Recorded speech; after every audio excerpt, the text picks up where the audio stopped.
And I just felt God say, like, what if you were to just give this up? Would you just let all of this go? And I had this realization that, like, no, I didn't want to. I'm not letting go of anything that I work for. Hi, friends. Welcome to Gather and Growth, a show for the leaders, thinkers, doers, and dreamers from rural communities and beyond.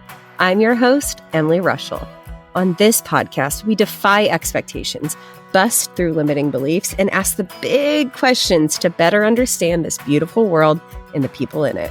This is your space to heal, grow, evolve, get curious, and build empathy bridges to truly transform from the inside out. Grab yourself an iced coffee and let's dive in. All right, friends, welcome back to Gather and Grow. Today, I'm joined by Brittany MacLeod. Someone who's just getting to know you for the very first time. Would you just give us a little context about who you are, where you are, and what brought you here today? Well, my name's Brittany MacLeod. I live on a teeny tiny island off the coast of Nova Scotia, which, if you don't know where that is in Canada. We're way up there. A lot of the Americans don't know. Say Cape Breton, they're like, what is that? But I was born and raised here. I spent some time in the United States, loved it there. We lived in South Carolina for a little bit, but ultimately we have found ourselves back in Cape Breton. I am a content creator and I own a company called MacLeod Media. So we specialize in content creation for small businesses, social media management, but content creation is like where it's at for me. I just love telling people stories and like making as much content for them as humanly possible, because that is like the one thing that we all struggle with. And you are exceptional at it. Like every time I see one of your reels, I'm like, are we best friends? Like you're so in my head, which is such a gift to be able to translate like, feelings and like energy in that way. I struggle with it too myself for my own content, not for my clients, but my own content. I'm like either all in or all out, and it just goes back and forth, but that's what I love to do. I, started out as actually photography is my background. I was a wedding photographer for like 10 plus years. And then it's so funny. I'm going to say this, and we do this now. The baseline of COVID, and then COVID happened and everything changed. And so for me, it was actually just pre-COVID. I attended one of Susie Holman's retreats and I went to that retreat. I was like, I'm going to grow my business. And like, how do you scale a photography business? That's what I'm going to do. And I go to this retreat. Within like the first day or like few hours, one of my roommates is a photographer. I'm listening to her talk about like how passionate she is about her business. And I like had this like eye-opening moment where I was like, I don't feel the way that she does. And the whole retreat was really me. And it's funny because we just went to another one of Susie's retreats. And like, there's always a couple people that like are there to like burn down the thing that they're doing. But they don't know it going in. They go in being like, I'm going to scale. It's going to be bigger. It's going to be better. And then they get there and they're like, actually, I hate this. And I didn't even know it. Yeah. So that was my story 4 years ago, I guess, but I had no idea like what I was really doing next. And then we all came home and 2 months later, the world shut down. And I like publicly announced like before I got home, like my business is done. Like I'm closing this. And then immediately, and it felt like such a pull. It was like such a God moment of like, you have to do this now. And actually, I think I went to like a Tony Robbins conference like years ago. And he was saying like, you have to like, before you leave a conference or like a retreat or whatever it is you're doing, like take action on like whatever the thing is you're feeling, like the Band-Aid off. So I closed my business and then I was like in just pure fear mode. Like, why did I do that? Like, I don't know how I'm going to definitely like, how am I going to start a business? I didn't even know what I was going to start or what I was going to do. And my husband was doing real estate at the time. So we were just like, what the heck do we do? And I'm sure lots of people were in that boat. I feel like it was a big turning point for a lot of people, a lot of women, and just shifted everything. But yeah, I didn't know what I was doing. At the time, we had like some little projects on the go. We used to own this old, fun fact about me, an old Catholic church. And we actually were given, it was free. We like scooped this church up. It was like falling apart. It was 2 doors down from our house. We had just finished renovating our first home and we were like, we want to do something with that. So that was like on the roster. And Susie's like, that sounds so cool. Like you need to, and people were so interested in it. In the season of being so fearful, I had an opportunity come to me to like start basically a design. It wasn't a design business. It was a design project.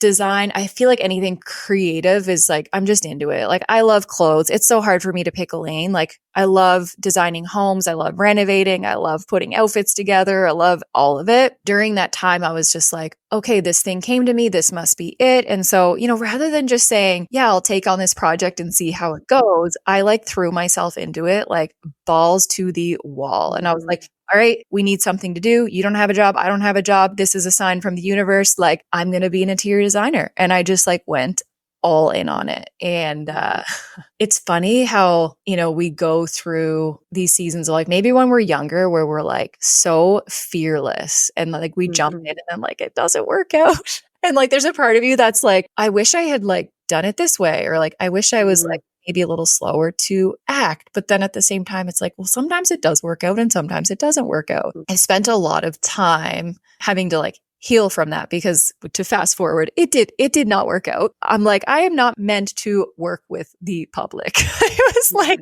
just so not what I thought it was going to be in so many ways. But the biggest thing that I will share from that, and this has been like my big life realization, is like our identity is not what we do. Like if I had a message, maybe my message will change, but right now what I would want to share with other women is like, we're all afraid to fail. It's universal. I think it's normal. But what I'm realizing now is my fear of failure is like minimizing because I'm so detached from like an outcome or a title or like what this looks like. That was why it was so painful for me to fail at that business, was because I was like taking it on. And I actually thought I wasn't a little bit because I had that revelation like with my photography business. It was so hard to let go because it was like people just knew me as like Brittany the photographer and like anything outside of that. So I thought I had escaped that, but I didn't. Yeah, I see that with so many people and even within myself, like as we grow and change and evolve and when we give ourselves permission to, because I think that's very much a choice. I went from the classroom to working in the nonprofit space to entrepreneurship, and now that has changed several times. I can imagine sometimes what it would be like if I had let the fear of the unknown keep me in the classroom. And like, would I have a great life? Absolutely. Like, would I find purpose in what I do? Absolutely. But you and I would not be sitting here having this conversation. Every time that I've gone through this stage of growth and this evolution and kind of like re-identifying what I do, it has been this process of like shedding the old identity and like letting go of the mental drama around it. And I think I flex the muscle every time of not feeling so attached, like you said, to the outcome or to what does this mean for me? And if I'm not a teacher, what am I? But gosh, that is painfully hard. Yeah. What was that process like for you as you moved from one thing to the next? And then, as you said, failed in it, because I know that fear of failure holds us so captive from starting the thing or making the thing bigger or going all in on the thing. We are so paralyzed by not even what if I fail, but like, what are people going to think of me if they see me fail? Which is like such a real thing that I work with so many women who think about. So what was that experience like for you? It was very painful, to be honest. Like, so we ran our design business for like almost 2 years. There was no shortage of work. So like, I think there's different people are fearful of different like versions of failure. It's like, what if I put myself out there and no one books me? What if I mess it up? Or like people find out? Or like, what if I make a mistake? And like mistakes are, first of all, inevitable. It's like, I'm still making them. There's all these different versions of failure, I think. There was no shortage of clients for us. Like it was during COVID. And so everyone was renovating. And it was actually funny because when I was,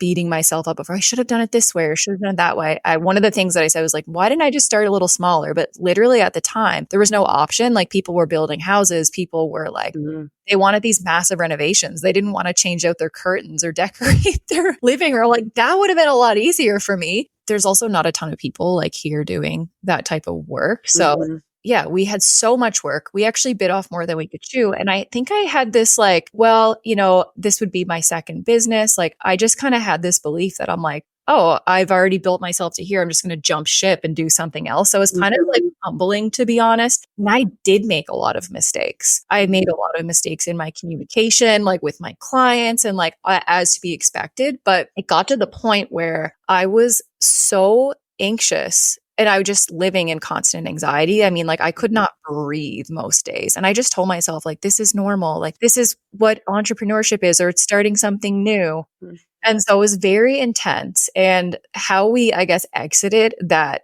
whole thing was like we kind of eased out of it. It was never like I'm closing my business. And we ended up with, without going into too many details, we have friends in South Carolina. And I was like hitting the point. This was like in the summer at whatever year, I don't know. We had just sold our house because I was even feeling attachment to that. I remember sitting in the kitchen one day, looking around at everything, you know, like you work really hard for.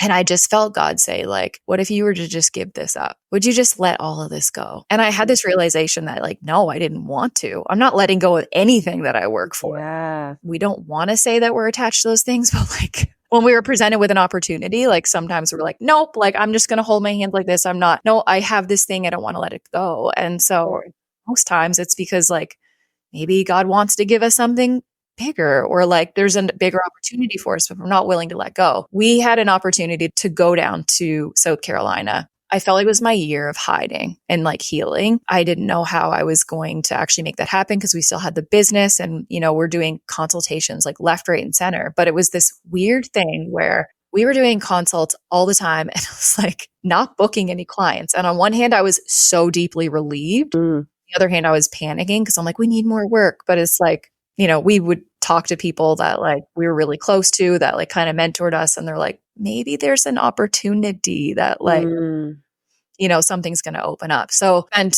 you know, time thinking like, hey, how are we going to do this? We're just going to move our family to South Carolina. Like, what are we going to do there? Where are we going to do? And that's literally what we did. I was like, I'm moving my business online. Like we're going to just do e-design. So I kind of felt like I got to fail like a little bit gracefully because it was almost like if I had known what I was really going to do, I wouldn't have done it because I wasn't like ready to like let it go. It's just, I don't know. It's cool how I feel like for me in that moment, it was like God just protecting me. Take this one step, okay? You don't have to have like the 50 other pieces. Like just take this one step. And through that process, this is like hard for me to talk about a little bit too, because it's like, you know, you're over it, but you're not like, it still hurts to pick it up, right?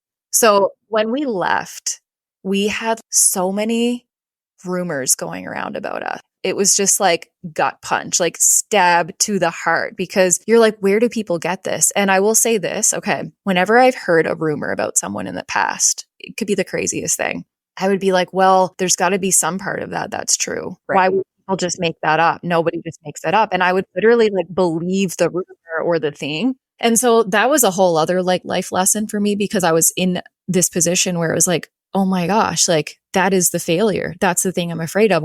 If I mess up, what are people going to say? What are they going to think? And I did mess up. Like I made mistakes, you know, it wasn't perfect, but like the things, the accusations that were being made, it was the ultimate exposure of the identity piece. So I think for the last few years, it's just been peeling back the layers of, okay, I think I'm over this, or like this, my identity is not what I do. Okay, you left your business. That's cute. But like, where else is it? Like, what are you holding on to? And it's not until you're in that moment of living the thing, like living the fear. I think we have to live it. I literally think that we have to walk through the thing that we're most afraid of. It's the only way through. You just don't get over it. You can't force someone to be like, Emily, just don't care what people think. Yeah. And we do that sometimes. And that's impossible. Like, and so everyone has a different story. We all have different deep fears. I hate that mine has been what other people think of me, but I got to live that. And now I'm on the other side of it, seeing how it's changed my perspective on how I view other people. What do I think of, like, how do I view this person? Or if I hear something, it opened up this huge can of worms of like gossip and like how harmful that is. And it just completely changed my life. I was dealing with something the other day. I can't even remember what it was, but I just remember thinking like,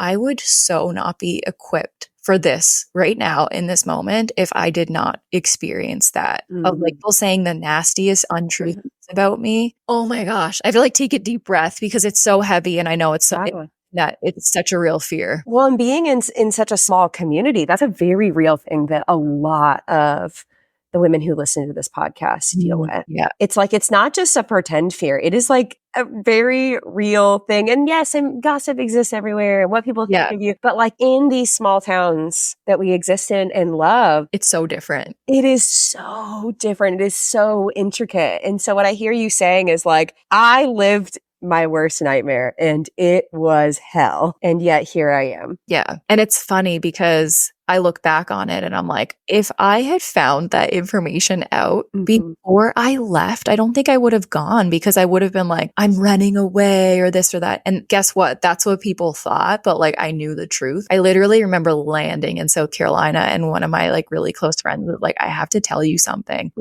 And it just wrecked me. But I'm like, how cool is it that like I get to be here and not be there? Yeah. And then eventually, so we actually tried to stay in the US. Like I still love it so much. I feel like South Carolina is like my second home. So I'm actually headed back there in a few months to visit some friends. We fell in love with it there and we were like, let's stay. Like we want to stay. Like we love the community. Also funny because we went to another very small town, 3 hours from the coast, which it was a little bit foreign to me because I live like on the ocean. I live in the ocean. But no, we just fell in love with it and wanted to stay and literally did everything in our power to stay. I mean, we had like multiple different visa options on the table. Like we were about to pull the trigger and submit our visa. And like a few nights before we were going to go through with that, like it was like both me and my husband like got the download, like the knowing, and just kind of looked at each other and we're like, and I didn't want this at all, but I was like, we're supposed to go home. Like we need to go home. And it's like, again, small town. A lot of people let's get as far away as possible from my small town. Yes. Like, you know, all of it, all the things that come with that. And so that's kind of like where it was at. And of course, didn't want to go back because I'm like, oh, what are they going to say? Yeah. Yeah. But I just, you know, I accepted it and I'm like, there's so many different stages of healing. And for me, I've felt like there's been healing that I needed to do, not here, not in my small town. I needed to get away. And I know that maybe not everyone has like the luxury of like, I don't know, of your family and moving to another country.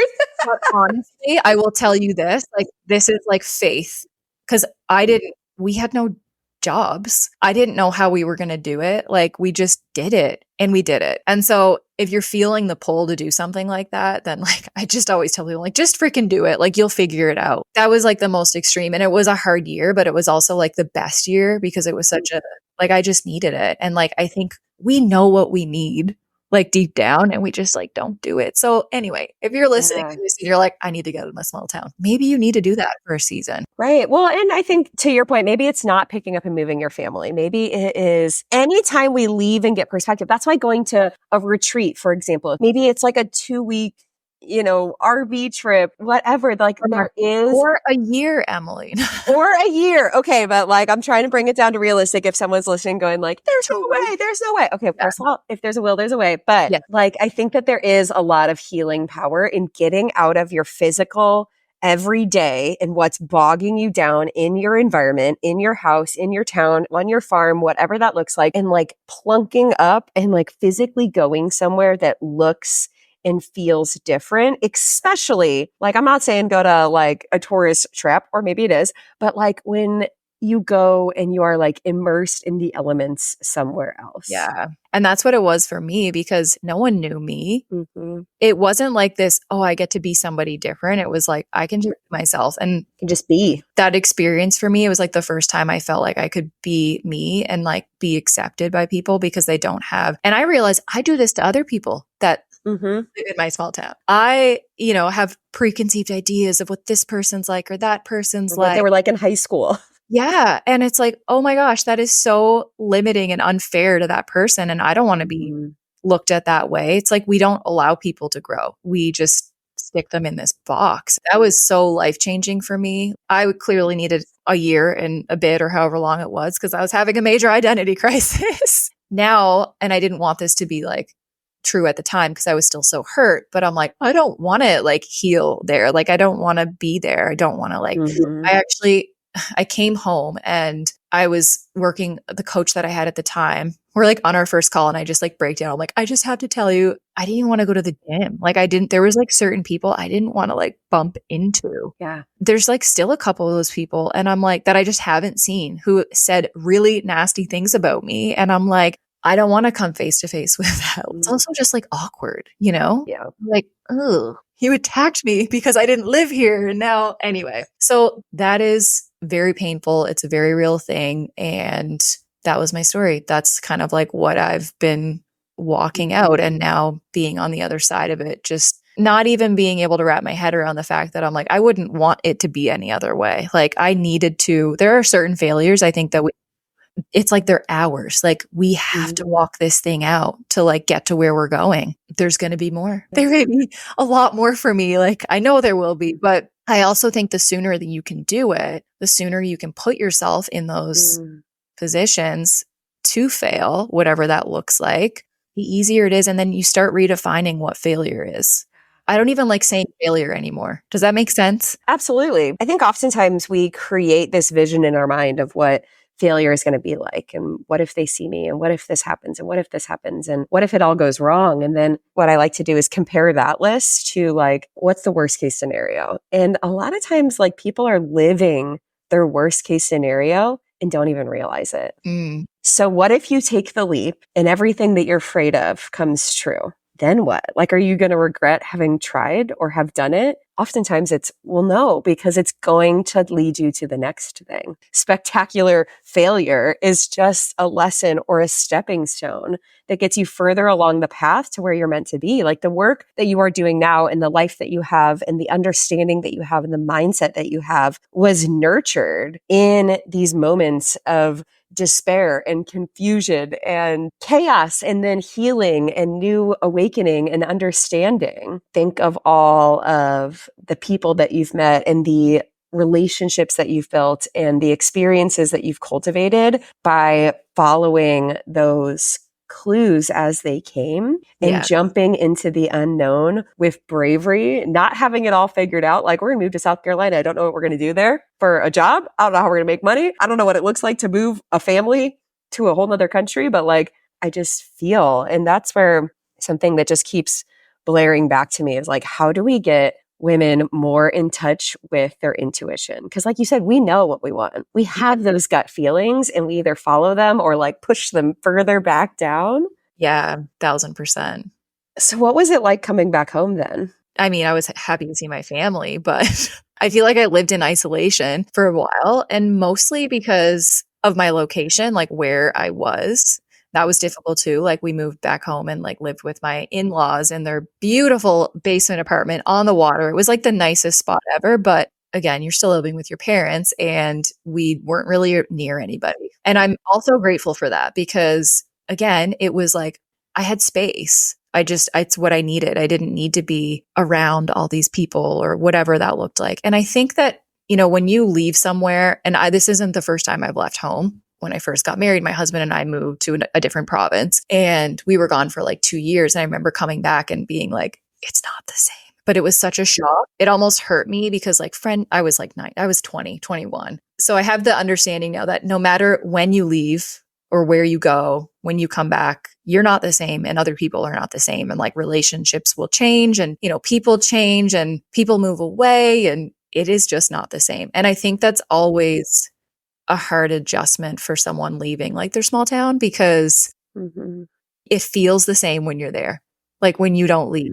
And then when you leave and you come back, you're like, that was another adjustment for me is the close friends that I did have here. We were on different stages of life. Like one of my close friends had a baby and you just think things are going to be a certain way with certain people and then they're not. And so it honestly felt pretty lonely. I hired a coach and I was kind of coming out of like, because when I was in South Carolina, I mean, I was like, I will never have a business again after that. I mean, that's the other reality of it. Like sometimes when you fall, like you fall hard and you have to allow yourself to grieve. And I remember actually when I got back, a really close friend of mine from South Carolina messaged me and she was like, I think I had been home for a couple of months and she urgently messaged me and was like, I need to tell you this. You have to grieve. You also have to grieve the last season, because I think when I moved home, I was almost like forgetting how hard that season to be there was, but I was also like romanticizing it a bit.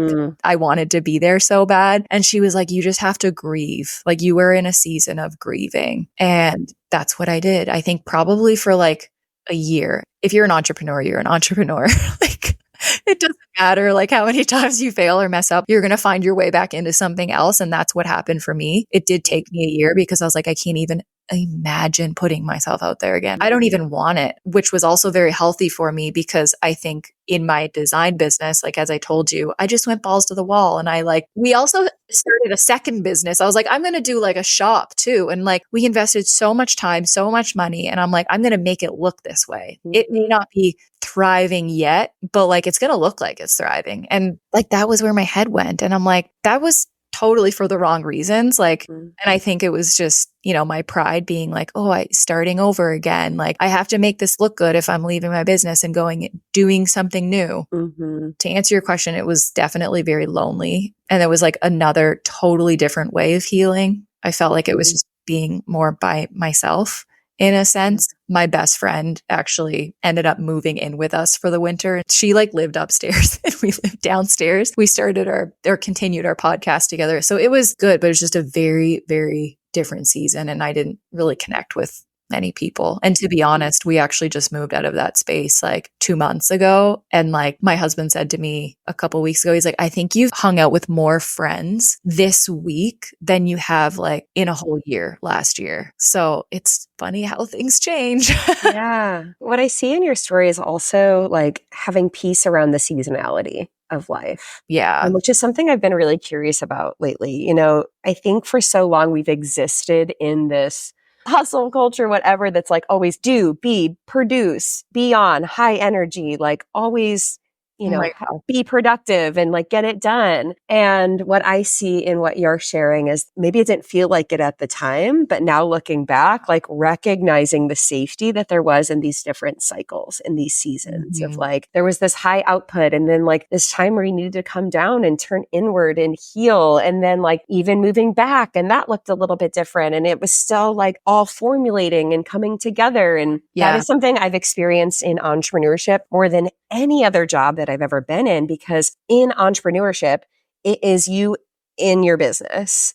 And like, you just can't fake that output in the same way that you can for someone else without totally burning out. Yeah. And so I have had to learn how to embrace the seasonality and cycles of creativity and energy and output. And like, when am I becoming more quiet and what am I learning in that season? And like, it's not bad to have seasons of introspection and healing and, turning inward and kind of ruminating on new things. I think that's what breeds this big energy when it comes. Exactly. I agree like 100%. And I feel like there's two different ways of looking at that. Like when I look back, it's more macro. These are like the macro seasons of like, this is when I was doing this. This is when I was hustling. This is when I was grieving or resting and, spent a whole year literally not doing anything. Yeah. Now I'm like, how do I implement that in my days and my weeks? Yes. In months, cycles. Months. Yeah. All of it. We'll work our way back. I'm trying to take my cycle syncing to like a new level now.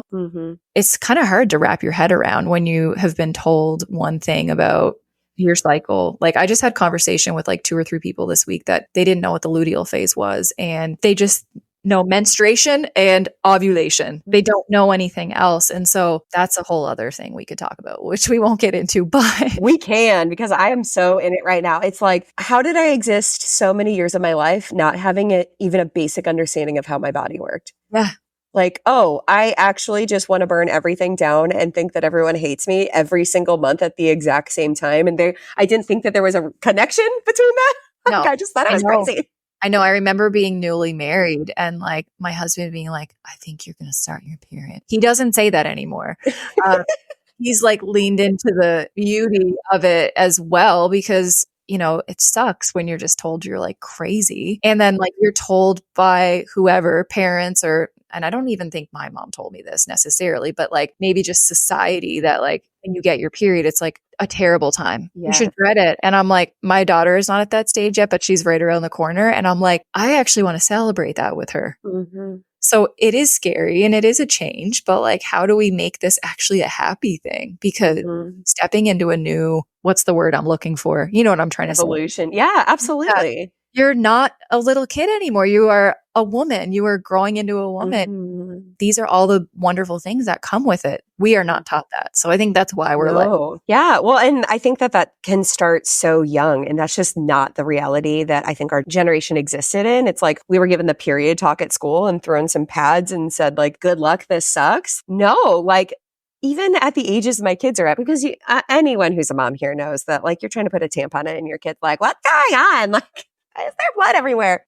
Just even explaining the process of like a woman's body is like preparing to make a baby. And if that doesn't happen, then it, needs to go through this cycle of shedding and like just like normalizing the conversation as to why the things that happen in our body happen and what that means. And it doesn't yeah, mean like it has to be weird. Like we yeah, are people. Every single 50% of the population goes through this yes. literally every month. Why are we pretending like it's weird? It's not. Yeah. Why don't we know the superpower that it is? Like, that's the part for me that I'm like, yeah, I have a week or like a couple weeks where I might not feel up to doing these certain tasks, but I can be doing these other things. Like, oh, I'm more creative during this time. Like, and I can just like go balls to the wall on like creation and like doing it. Like, that's actually so much more fun. And that's how I tend to operate on like a day-to-day basis even too, because I was just dropping my son off this morning and the girl that takes care of him was like, oh, what do you have on today? I'm like, calls all day. She's like, do you like that? I'm like, yeah, I love it. Because it's like, I get to do the same thing all day and it is just one day. I might not like that when I'm in a different cycle, but it's just so powerful to be able to like leverage that. And I actually, I've used like the app for like the last year, but that's kind of the extent, even just having the awareness of where I'm at. And I'm like, okay, we've got to be like doing a little better with our scheduling. So I finally figured out how to like put it in my Google Calendar like, automatically. I downloaded like some template. So it's like at the top of my screen. And I'm like, why didn't I do this? That's Do you do amazing. that? No, but I want to. I mean, this has come up several times on the podcast. I did not even like know what ovulation was until I was already pregnant with my second child. Stop. We have been so fortunate. We have not struggled to get pregnant. So I didn't even have to think about it. I just thought it was something that people had to think about when they were like actively trying. Right. We never had to do that, thank goodness. But I did not even know this information until like 18 months ago. It's wild. Okay, so we're on like a similar path. I'm like, I don't feel like I can speak to this topic. Like, I'm not well versed in it. But I think that's okay. I've really been exploring this recently, especially as women. I feel like we think that we need to be experts and know all of the information to apply for the job, to talk about it on a podcast, to create any content around it. And it's like, if I'm not an expert, I have nothing to contribute to the conversation. It's like, what if we just give ourselves permission to be curious and to share what we're learning in real time? And yeah, I do not have all of the information. I'm probably not teaching a masterclass on this tomorrow, but I can ask questions and I can get other people curious about it too, because that's collectively how we as a society gain access to new information. Yeah, you're so right. So it doesn't matter. But no, we're here for it. If you want to know more, go down the Google rabbit hole and send Britt and I all the information because we are curious. We need to know what other I was scratching my head like, how are people even hearing Susie be like, don't plan a launch during this time? Or like, I'm like, how are you actually syncing that with your calendar? Because like the app on the phone is great, right? But I'm not on that every day. How do I know that? And it felt a little bit hard. There's probably like a whole week of, and everyone's different. For me, it's like right before my period. Yes. Me too. Mentally. And then physically, the first 2 days kind of suck for me. I don't want to be getting on calls or like doing anything like that on the first 2 days of my period. I just want to like take care of my body physically. Yes. But then I'm like mentally, I'm like coming out of the fog and I like it gets Which my last launch, now granted, my cycle has not fully re-regulated postpartum. Like I'm kind of all over the place. My last 3 periods have been not consistent, but my last launch was approaching my period. As an entrepreneur, I mean, first of all, a launch is like just a total anxiety induced, everybody hates me, mental roller coaster. And then you add that on that part, like, woof. It's so crazy. You need the template. I will say template and you can plug it into your calendar and I love it. I can just see, because I'm like, that feels complicated to me. You got to be checking my app and like need to be able to see down the line, like what's coming up. Yeah. If I can't not schedule certain things for a week, what's the point of being an entrepreneur? Like, what am I doing all this for? Like, I can so easily do that. Yeah. Well, and I love too, like when you have awareness around this, it also gives you the permission that for some reason we need to rest. Yeah. Is like just lay down and read a book or take a bath or like do some work that doesn't require max brain power. I know.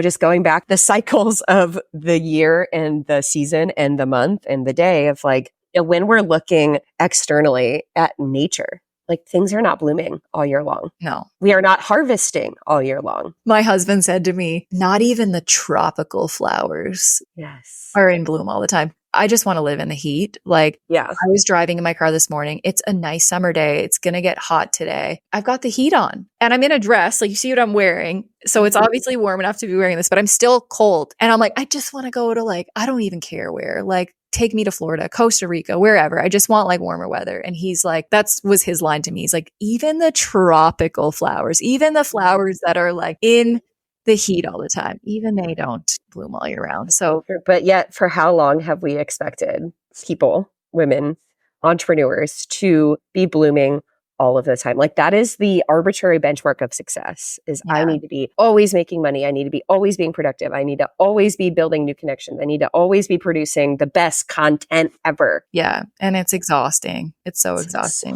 And then we wonder why we're burning out. Yeah. Something I've been curious about, tying this whole cycle syncing thing in back to like even our conversation about failure or like decision making. So one for me, because I like when I was making all those decisions back then, I definitely didn't have any sort of awareness of that. Just knew when my period was sometimes. That's it. It's like having babies and they're like, when was your last period? I'm like, I don't know. It happened, I think. No wonder my babies came out late, but not really late. They're like, this baby is not hooked. And we just took her out like premature. Yeah.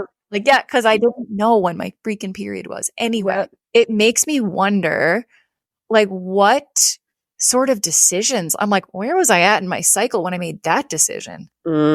Because I'm not the expert in it. And these are the things that I'm curious about and I'm like looking into right, like as we speak. Maybe, and not in a way to beat myself up, but I'm like, I wonder like what things would have looked different if I had that knowledge. Or like, was I making a rash decision because I wasn't where I need to be to make informed decisions? Yeah, but then I also wonder if like maybe decisions present themselves at the time when you are meant to make them. Like if that's part of trusting yourself. Yeah. I don't know. We're just so curious. I'm just curious. I'm like, how do I use that to make better decisions? For me, I don't know about you, but like when I am on my period and when I feel like I have to like stew on those things and like listen to it, because it's always, again, you're maybe told by like a husband or like growing up, like, oh, you're just emotional. Yeah. Actually, the things that are coming to the surface, yeah, maybe you're more emotional about it, but like for me, sometimes that's the only time it comes up. Yeah. So it's like decision making. And again, I have no idea what I'm saying right now. Some expert might be like, Britt, that is not when you should make those decisions. But again, this is just me being like, this is what I'm noticing. Well, I think you also bring up a point that I've been really interested in is that like we have been shamed deeply for being emotional. What if it's not a problem? Yeah. Like, what if that is the gift? What if that is the superpower? What if these different seasons that we go through and the emotions that we feel are really when we're supposed to be listening the most? Yeah. But we don't. Why is it a bad thing to feel so deeply? Oh, because we have experienced a lifetime of people telling us that our feelings are too big or too loud or too rash or too dramatic or sit down, be quiet, cross your legs and be a good girl. The end. The end. And then live happily ever after and serve your husbands. So that's, what if it's not a problem? It's not. Okay. So to bring it all back in, what is the work that you are doing today? And how did you find your way to it? Because we've talked about all of these, put this in quotes, failures, but they weren't. They were experiments or they were seasons or they were lessons or they were journeys. Mm-hmm. How does that all tie into where you are at? Where am I at now? What am I doing? Well, if I'm being super honest with you, I'm currently in a season of what feels like a little bit of survival, but not in the way that like it's very hard, but I don't feel like I'm drowning necessarily. It's just hard. I'm doing what I need to do. I'm taking it one step at a time. My husband's a lobster fisherman, so he gets up at 2 a.m. and he's on a boat from 3 a.m. and he doesn't come home till like 5 or 6. So it's kind of a tease. And sometimes I'm like, it'd be easier if we just didn't see you because he comes through the door, but like he can't actually help me. So Which is incredibly relatable because we farm and that sounds like harvest. And it is solo parenting and it is hard. It is rough when you are trying to do multiple things at the same time. And like not only are you doing the physical tasks of managing the household and the parenting, but you're also helping your kids understand what's going on while also just trying to do all of the things while also just being out of whack. I 1000% get it. My kids are like crying because they miss their dad. And I'm like, okay, it's almost over. We have like 2 weeks left. So that's where I am at physically, but it's been good. When you find yourself in stressful, chaotic situations and you're like, I'm okay. There's some days I feel like I'm not, but I am okay. And I'm doing this. It is like reassurance for me that I'm like, okay, whatever I just did these last couple of years or whatever, it's like working. And I don't even to like pinpoint exactly what all those things are because there have been so many different things that I've like tapped into, like inner healing and like, I say breath work. I literally haven't done breath work since our retreat. Actually, that's not true. I did it once. But again, sometimes it's just the awareness.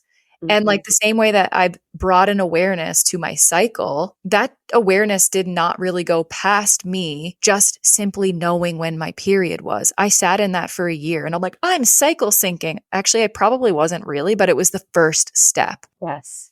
I think that is where my head is right now is like, I am more aware of my body. And even like going to Utah with you, that was my big takeaway was I had almost another level of awareness of how disconnected I was with my body.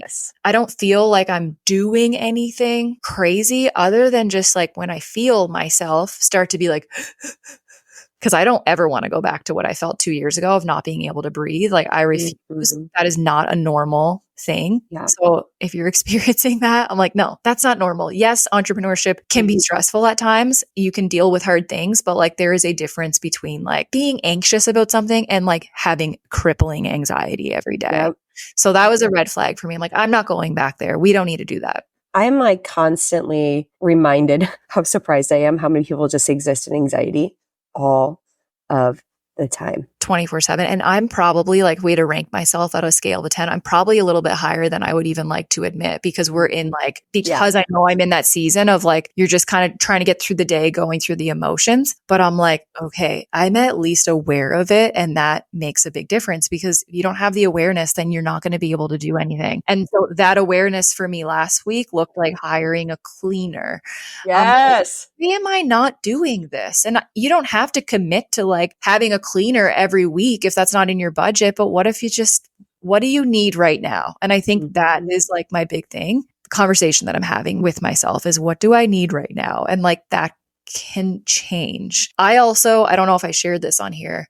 I used to homeschool my kids and my husband, like we kind of went back and forth. So like when I was in South Carolina, I was homeschooling them. When we came back and I decided I wanted to exist in society again and work and maybe run a business, my husband did more of it. And so I love the idea of that. I love the idea of homeschooling.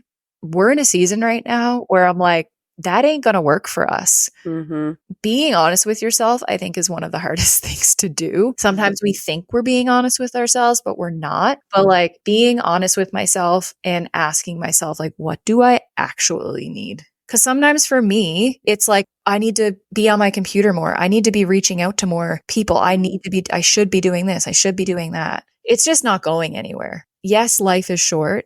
So if you're holding yourself back in a way that's like, you're not making a decision that's scary because you're afraid of failure. Like I always, two things can exist at the same time. Yes. Don't wait to make those decisions. But also on the flip side, like you have time to like find success. You have time to, and honestly, I think it'll be way more enjoyable. I don't think for me, like, I don't think for anyone that is on this path is like, I've arrived. So like, I definitely haven't arrived. It's not about that. Like you're going to enjoy whatever your arrival is. And this is what I'm telling myself. It's going to be more enjoyable if I actually feel the way that I want to feel. Well, and I love that you bring this up because I think we perpetually get caught in this headspace of like, I just need to do this thing and then I'll be happy. I just need to do this thing and then I'll feel successful. I just need to do this thing and then, and there's actually no arrival. It's called the arrival fallacy, is like, you are living your very real life right now. And sure, like we can actively be taking steps towards the things that we want to do or what we want to create or the impact that we want to have. But if we don't shift our mindset around enjoying the very real present day to day and finding peace around that and joy in this and purpose in the mundane, so to speak, it does not matter what happens when you get to that thing that you say is magically going to make you happy, because you're immediately going to be on to the next thing. Yeah. And so then we just get trapped in this cycle of not enoughness. Your goals don't have an expiration date. Mm-hmm. You don't have to drown in anxiety about like not being as far along as you think you need to be in order to be successful. God willing, we have so much time left on this earth. Like take a deep breath. It's gonna be okay. And that all ties back to the failure too of like, I think that's one thing that I personally struggled with. I was having, I spent all of my 20s climbing this ladder, this imaginary ladder. So it was like every year I make a little bit more money. Mm-hmm. Every year I do like another thing or whatever. And so to hit, I guess I would have been 29 or 30 and being like, oh my gosh, and now I'm actually starting over. And I did start over and work out. It's like, it was so catastrophic because there was the timeline on it. Yeah. So like releasing yourself from that is just like so freeing, so much more enjoyable. I think that there's a reason that we don't have some of the things that we want. Like it's probably I'm not ready for that. Whatever it is, there's something I have to grasp first. And honestly, I just like, it comes back to what you're saying. Like, it sounds so cheesy because like when I hear people say it's like, just be grateful, gratitude. We say it, but do we actually do it? Yeah. I don't do it all the time. Yeah. Well, and that's why even when I'm leading workshops and stuff around goals, it's like, I've totally turned it sideways. It's like, what is the reality that you want to create on an average Tuesday? Anyone who's listened to this podcast is like, okay, there she goes. Like, this is the hill I'm dying on. Okay. It's like, what does your average Tuesday look like? Yeah. And if you're not obsessed with that, then like this arbitrary goal is not actually going to make you feel any better, because you're going to wake up the next day and it's going to be Tuesday again. That's so good. Well, I've never heard that. So thanks for sharing. And it's like, yes, there is like, I am such a mission-centric person. Like I have an impact on my heart that is so much bigger than my business. And like, I always want to be in pursuit of bringing that to fruition in different modalities.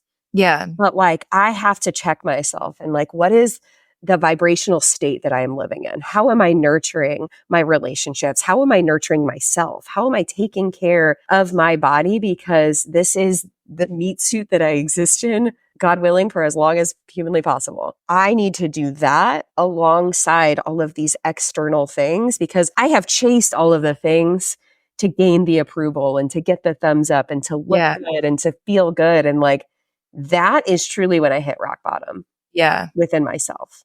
Yeah, it sucks.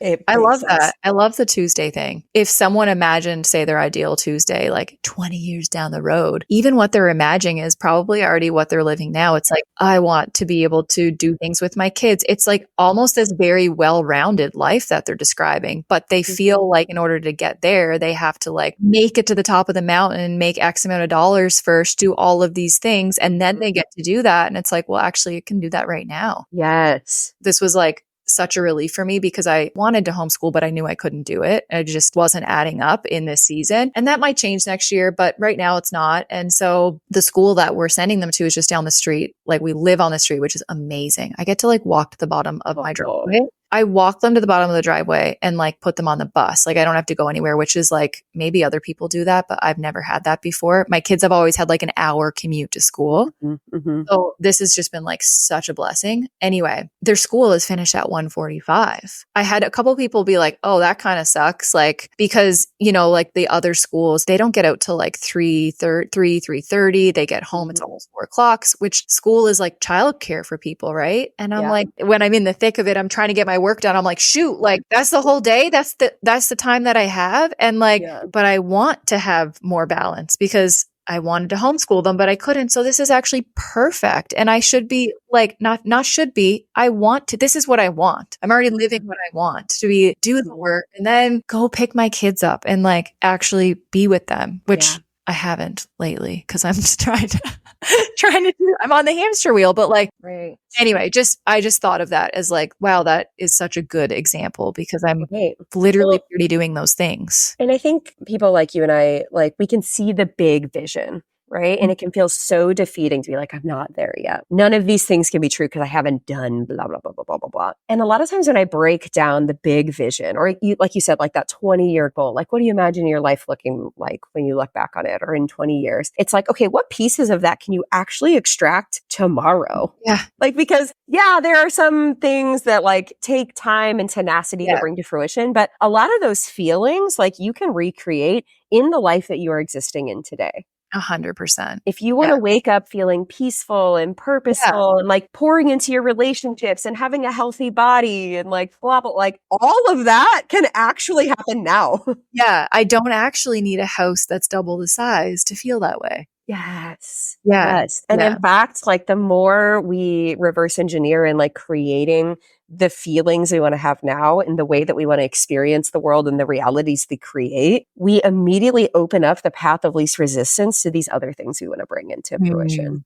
Yeah. We don't have to wait for 20 years from now to live the life that we want to live. Yeah. If we don't start building the life that we want to live now, 20 years from now, that's not going to be the reality. It's not like you just wake up like after a 20-year timer and you're like, oh, look, it's all perfect. I've arrived. I've arrived. So good. So good. Tell us a little bit more about where people can continue this conversation with you. Where can we find you online? Where can we hear about your work? Where can we see your amazing thrifted outfits that I just gawk at? Like, how did you put that together? You are so cool. So I have 2 accounts, Brittany MacLeod or MacLeod, if you want to call it that. You totally can. MacLeod. So that's BrittanyMacleod. And then there's with an underscore. So that's kind of more of like my personal, I share my life. That's my, like, I call it like my influencer page where I share my outfits and all the fun stuff or whatever craziness, whatever project I decide I'm going to do or not do is what I share on there. And then MacLeod Media. So that is my business page. Listen to me trying to like make it like my personal and my business. They're both, it's all the same. But that is where I share like my client work and like where you can learn more about what it is that I actually do. Content creation. All right. Before we close out, question I ask every guest who comes on the show is, what does growth look like for you in this season? Growth for me in this season is letting go. That sounds so broad and vague, but like I was saying to you earlier, it's not just like a phrase. Like, there's like the letting go in like the grand scheme of life, maybe, but like, what does that look like on a micro level of like day to day? For me, that represents like the letting go represents, detaching myself from the outcomes, the big ones, the small ones, whatever it is. I can't do it. We can't do it all. We can't. And we weren't meant to. No. And it's like when I'm sitting at the table and, I have to walk to the bottom of the driveway to get my kids and I literally only worked on one task. It's like, can I let that be enough for today? Because I have tomorrow and probably the next day and the next day. And it's funny. This is like I was telling you this before we got on. This is my last day before my kids are out of school and my husband finished his lobster fishing. So I'm going to just be like on 3 kids, no childcare, no nothing. And I'm like, this is what I'm curious about. What if I just don't do anything for 2 weeks? What if it's not a problem? Like, what if that's okay? What if I have more of me to give when I return than if I'm like constantly mentally being like, but I got to do this and I got to do that. Sure, there's probably some loose ends I have to tie up today and maybe a couple things here and there, but like, what if I did nothing? Well, not nothing. What if you invested that time into your family that is also important to you? It's not nothing. It's different. I mean, in my business, nothing in my business. Like, what if that's not a problem? Yeah, that's okay. It's all right. That's been something that has been really on my mind lately too, is we take ourselves so seriously. Mm-hmm. We are all just like little people existing on this flying rock through space. Who cares? Who cares? I think it's going to be okay. I agree 100%. And I think if there's anything that the seasonality that you have described, I think has taught you / us is like, your business is going to be okay if for the next 2 weeks, your priorities are not client acquisition or sending out the best email or like doing the most amazing design you've ever seen. I'm at the Like, beach. it's okay. Like you said, you're probably going to come back to your business on the other side of that, like rejuvenated with new ideas and feeling grounded and energetically ready than if you just like try to grind it out while your kids are also like singing to you and like throwing themselves off the couch. No, it's not even efficient. It's like we're just spinning our wheels here, like low expectations. Like being a mom is hard. Working is hard. Trying to be a mom while working is my personal hell. Yeah. Yes. Because you just never feel like you're doing enough anywhere. So like, what if it was not a problem? Yeah. I love it. Okay, Britt, we could go on for literally hours. And I look forward to seeing you again in October. No, October when, by the way? I'm like, when? I got to put that in my calendar. Which also doesn't feel that far away. It felt really far away back in April. And I'm like, and that's tomorrow. That's when we are harvesting. That's great. I love that for me. Oh my gosh. I love you so much. Thank you. Thank you. Thank you. Thank you. Have I told you today how much I appreciate you? I'd like to imagine this was a meaningful backyard patio kind of chat between friends sipping LaCroix at sunset. If you enjoyed today's show, please take a screenshot to share or forward this episode to a friend. You can also find me at Emily Rushell over on social to continue the conversation. It's truly a joy to hear what tidbits and takeaways made an impact on your day. As always, all links and resources mentioned in today's episode can be found in the show notes listed below or over at emilyrushell.com. Special thanks to my podcast manager, Jill Carr, for the time and love she puts into producing Gather and Growth for this community. What a blessing it is to be on this personal growth journey together. Forever grateful for you.